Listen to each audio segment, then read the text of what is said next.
미국과 이란의 2주 휴전 기간 만료가 임박한 가운데 트럼프 미국 대통령이 휴전 시한을 하루 연장했습니다. 이란이 2차 협상을 저울질하는 상황에서 또 조금 전에 모주타바 이란 최고 지도자가 협상단 파견을 승인했다는 보도도 전해드렸는데요. 관련 내용 문성무 국가전략연구원 통일전략센터장과 함께 자세하게 이야기 나눠보겠습니다. 어서 오세요. 네, 안녕하십니까. 저희가 앞서 소식을 전해드렸습니다. 모주타바 최고 지도자가 이제 협상단의 파견을 승인했다라는 그런 내용이었는데 이로써 미국과 이란의 어떤 2차 대면 협상이라고 할까요? 가능성이 커졌다고 볼 수 있겠죠. 일단 그래야 되겠죠. 그러니까 지금 트럼프 대통령은 최근에 협상이 잘 되고 있고 잘 될 것이다. 네. 그런 얘기를 했고 협상이 잘 되면 본인이 또 파키스탄에 갈 수도 있다. 파키스탄이 그걸 원하고 있다. 이런 언급까지도 나왔었거든요. 그때까지만 해도 사실 협상이 비교적 1차 협상은 결렬됐지만 네. 2차 협상을 위한 파키스탄의 끊임없는 중재 노력, 그 결과 아마 2차 협상이 이루어지고 비록 양측의 입장이 첨예하게 갈리고는 있지만 뭔가 접점이 마련될 수 있지 않을까라는 그런 기대 섞인 전망들이 나왔었거든요. 네네. 근데 아시다시피 호르무즈 해협의 개방 또 미국의 그 이전에 이제 이란 항구에 대한 봉쇄가 있었고 또 개방 또 이제 봉쇄 이런 일련의 과정을 거치면서 이란 측이 미국의 대이란 항구에 대한 봉쇄 이걸 풀지 않으면 우리는 협상에 나갈 수 없다. 이런 얘기가 나오면서 결국은 협상 자체가 불투명해지는 거 아니냐라는 우려가 있었습니다만 방금 전에 모스타바가 이제 협상단의 파견을 승인했다라는 보도가 나오면서 일단 협상의 성사 가능성은 훨씬 높아졌다라고 일단 봐야 될 것 같고요. 네네. 여기서 이제 좀 의문이 드는 거는 뭐냐면 과연 그 모스타바가 정말 승인한 게 맞는 것일까? 아니면 군부가 그동안 버팅기고 있다가 네. 더 이상은 이건 물러설 길이 없다라고 하는 판단 하에 일단 모스타바의 이름을 걸고 일단 승인하는 형식을 취했는지 그거는 좀 지켜봐야 될 것 같습니다. 모주타바의 영향력이 그러니까 실제로는 존재하지 않을 수도 있다. 이걸 좀 의심하고 계신 거죠? 이제 저는 그렇게 보는 겁니다. 네. 이제 많은 전문가들은 그렇게 얘기를 하거든요. 자, 미국이 이 전쟁을 일으킨 것은 정권 교체가 첫 번째 목표였다. 그런데 사실상 실패했다. 왜? 정권 교체가 안 됐기 때문에. 말하자면 알리 하메네이에서 모스타바 하메네이로 이렇게 왔기 때문에 신정 체제가 유지가 되고 있고 네. 그렇기 때문에 정권 교체는 실패한 것이다. 라고 이렇게 이제 규정을 하는데 그렇다면 후계자인 모스타바가 재기능을 발휘했을 때 그게 가능한 얘기인데 지금은 모스타바가 후계자가 되기는 했지만 한 번도 여러 차례 그 모스타바의 이름으로 성명이 나오고 했지만 한 번도 육성조차도 나온 적이 없거든요. 그쵸. 늘 서면 또는 대독으로 나왔고요. 그리고 중요한 건 뭐냐면 그동안 여러 차례 이란이 보이는 그 행동, 갈팡질팡한 그 행동으로 봤을 때 네네. 정말 일사불란하게 최고 권력을 가지고 지시하는, 지도하는, 지휘하는 그 리더십이 살아있다면 그게 가능할까라는 점이 드는 것인데 그게 바로 엊그제 있었던 호르무즈 해협에 대해서 아락스 장관은 아침에 개방하겠다. 그런데 저녁에는 혁명수비대가 뭔 소리냐? 우리는 바보에 의해서 지휘를 받는 게 아니다. 그 외부 장관을 바보라고 얘기하면 혁명수비대는 외교부 장관은 바보 정도 별로 기운도 없고 힘도 없는 그런 사람으로 보는 것인가? 그런 과정을 보면 이 이란이 과연 정말 신정체제, 모스타바 신정체제의 일사불란한 이런 리더십, 의사결정 체제가 되는 것인가? 오히려 저는 이런 의심이 드는 거예요. 만약에 제가 지금 말씀드리는 대로 이 군부, 혁명수비대가 강한 권력을 유지하기 위해서 모스타바를 최고 지도자로 세우고 모스타바라고 하는 신정의 카바, 신정의 테두리 안에 본인의 권력을 지금 행사하고 있는 것이 아닌가. 그래서 제가 말씀드린 대로 이게 모스타바가 결정한 것인지 끝까지 저항하던 군부가 이건 안 되겠다라는 판단으로 모스타바 이름으로 결정을 한 것인지 어. 이 부분은 지금 제가 단정해서 말씀드릴 수는 없으나 네네. 제 판단이 맞다면 이건 정권 교체가 된 것이다. 어. 이렇게 볼 수도 있다라는 말씀입니다.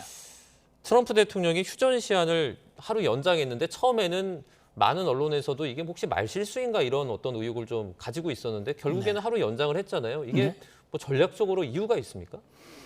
그래서 저도 그 부분이 조금 물음표거든요. 네네. 트럼프 대통령이 뭐 말이 오락가락한다, 이랬다 저랬다 한다. 그래서 이제 트럼프 대통령의 이 SNS에 대해서 부정적인 견해들이 많은데 이게 트럼프 대통령이 또 좀 숫자에 대해서는 실수를 좀 하잖아요. 그렇죠. 예. 주한미군 숫자도 자꾸 딴 얘기하고 네네네. 그래가지고 트럼프 대통령의 머릿속에 있는 숫자는 좀 바뀔 수도 있다. 아, 사실과 좀 다를 수도 있다. 네. 이런 생각을 할 수 있는데 저는 한번 나름대로 역산을 한번 해보니까요. 트럼프 대통령이 휴전을 발표한 게 4월 7일 현지 시간입니다. 네. 미국 현지 시간 4월 7일 18시 32분 현지 시간 SNS를 통해서 그 이란이 호르무즈 해협을 완전 개방하는 조건으로 2주 동안 이란을 향해서 발전시설 교량을 타격하기로 했던 이 모든 조치를 중단한다. 라고 얘기한 거거든요. 네. 그러면 이게 18시 32분부로 그렇게 한다고 한 것인지 아니면 그 다음 날을 기준으로 한 것인지 이게 지금 현재로서는 명확하지 않거든요. 그게 언제부터다라고 말은 안 했어요. 2주 동안이라고만 얘기했지. 그렇다면 트럼프 대통령은 7일 밤에 얘기했으니 다음 날 8일부터 휴전이다. 라고 한다면 2주를 더하면 22일이 맞습니다. 그러니까 그 말이 맞는 거예요. 그렇게 역산을 하면. 그런데 그냥 SNS 발표한 게 7일이니까 2주 더하면 21일. 그러니까 트럼프가 하루 연장한 것이다. 이런 계산으로 나올 수 있는 거거든요. 그래서 이럴 가능성 저럴 가능성이 다 있습니다만 어쨌든 이게 결국은 22일로 얘기해서 만약에 하루 연장한 걸로 했다면 이거는 저는 그런 생각을 합니다. 지금 막판까지 이란이 대표단을 보낼지 말릴지 왔다 갔다 했잖아요. 네네. 협상이라는 건 일방적으로 할 수 있는 게 아니지 않습니까? 네네.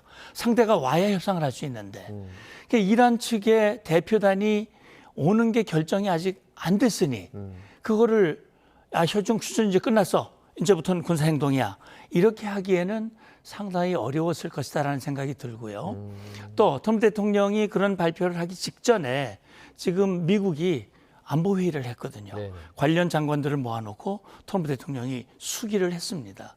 그리고 나온 이제 내용이라고 생각이 되는데 그래서 저는요 아마도 제가 앞서 말씀드린 그 날짜의 계산 문제 그리고 지금 이란 측이 협상 대표단을 보낼 것인가 말 것인가 또 이걸 뭐 대이란 봉쇄 조치에 대해서 미국이 풀면 한다는 이런 걸로 하다 보니까 아마도 이런 날짜가 나오지 않았을까라는 생각을 합니다.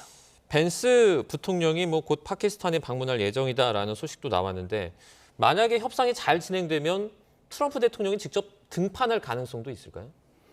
잘 되면요. 잘 되면요. 그러니까 트럼프 대통령이 원하는 내용으로 합의가 된다면 네. 이거는 대단한 거거든요. 또 워낙 이렇게 중심에 서는 걸 좋아하는 인물이잖아요. 그런 거죠. 네네. 이를테면 핵 문제를 해결하는 거예요. 다시 말하면 이란이 이제 더 이상 핵 개발하지 않겠다라고 핵을 포기하고 호르무즈 해협에서 더 이상 우리는 이렇게 무리한 통제권을 요구하지 않겠다. 그 대신 미국은 이란의 경제 회복, 이란의 번영을 위해서 절대적으로 지지한다, 지원한다. 소위 말하는 빅 딜 또는 그레이트 바게인 이런 것들이 이루어진다면 이건 트럼프 대통령이 가장 원하는 것이었고 이번 이란을 향한 소위 말하는 장대한 분노라고 하는 작전이 성공하는 순간이거든요. 그렇다면 본인이 직접 가서 서명을 하고 정말 이란이 미국의 의지를 의심한다면 아니다, 내가 보증하겠다라고 얘기하면서 본인의 성과도 홍보하고 역사의 중심, 현장에 본인이 쓰고자 하는 그걸 할 수 있을 것이다 라는 추정도 저는 가능하다고 봅니다. 트럼프 대통령이 그 오바마 행정부 때 체결됐던 그 관련 핵 합의를 연일 비판을 하고 있는데 이 두 가지를 비교해가지고 뭐가 더 낫다라고 하긴 좀 그렇지만 평가를 조금 해주신다면 어떻습니까? 예, 그러니까 트럼프 대통령이 오바마 정부 때 합의한 JCPOA 네. 포괄 행동 계획이라고 하는 것을 합의했는데 거기에는 이란이 농축 권한을 계속 가지고 있었죠. 물론 저농축입니다. 네. 3.7% 가까이 되는 예, 저농축이고요. 그다음에 이제 일몰 조항이라는 게 있어요. 15년 동안만 잘 이제 핵 농축을 하지 않고 15년이 지나면 농축이 자유를 갖게 되는 그렇게 되면 사실 트럼프 입장에서는 이건 결국 이란의 핵 개발을 용인해 준 거나 다름이 없는 거 아니냐. 왜냐하면 사실 이란 내부에서도 우리가 당장 제재를 좀 풀기 위해서는 좀 우리 핵 개발 시한을 좀 늦추자라고 내부적인 판단을 했을 가능성도 있고 그런 차원에서 오바마가 한 합의 또는 그 바이든 정부에서 이어간 그런 합의들은 사실 이란의 핵 문제를 근본적으로 해결하는 것이 아니었다. 그러나 자신은 이란이 핵을 완전히 내려놓고 정말 비핵 국가 이란을 만들고자 하는 것이다. 라고 하는 것이 지금 트럼프의 주장이기 때문에 네. 만약에 그 뜻대로 합의가 된다면 그렇다면 이건 완전히 차별화된 그런 합의가 될 수 있는 것이겠죠. 자, 이번에는 저희가 그 호르무즈 해협에 깔려 있을 수도 있는 기뢰 관련된 얘기를 좀 해보도록 하겠습니다. 미국이 이제 호르무즈 해협에 매설된 기뢰 제거 작전에 속도를 내고 있는데요. 해상 드론을 띄운 것으로 전해지는 가운데 해군의 돌고래까지 작전에 투입될 가능성이 거론됩니다. 영상으로 먼저 보시죠. 네, 솟구치는 물기둥이 바다 위 하늘까지 이렇게 뒤덮습니다. 만약에 유조선 등 선박이 이런 기뢰를 만났다면 끔찍한 상황이 벌어지겠죠. 자, 미군은 호르무즈 해협에 매설된 이런 기뢰를 제거하기 위해서 본격적인 작전에 나섰는데요. 가장 주목받는 건 해상 드론입니다. 무인 수상정과 무인 잠수정이 수중 음파 탐지기로 바닷속의 기뢰를 찾는데 장병을 직접 위험에 노출하지 않고 좁은 수로를 빠르게 훑을 수 있다는 게 큰 장점입니다. 눈길을 끄는 또 다른 전력, 바로 돌고래입니다. 이 미 해군은 1960년대부터 큰 돌고래와 바다사자를 훈련해서 기뢰 탐지 임무 등에 활용을 해왔는데요. 특히 돌고래는 음파 탐지기로 찾기 어려운 물체도 정확하게 식별하는 능력이 뛰어난 것으로 알려졌습니다. 다만 이번 호르무즈 작전에 실제로 돌고래가 투입됐는지는 확인되지 않았습니다. 이란이 기뢰를 얼마나 설치했는지 불확실한 상황에서 이번 작전으로 미국이 호르무즈 해협의 주도권을 잡을 수 있을지가 주목됩니다.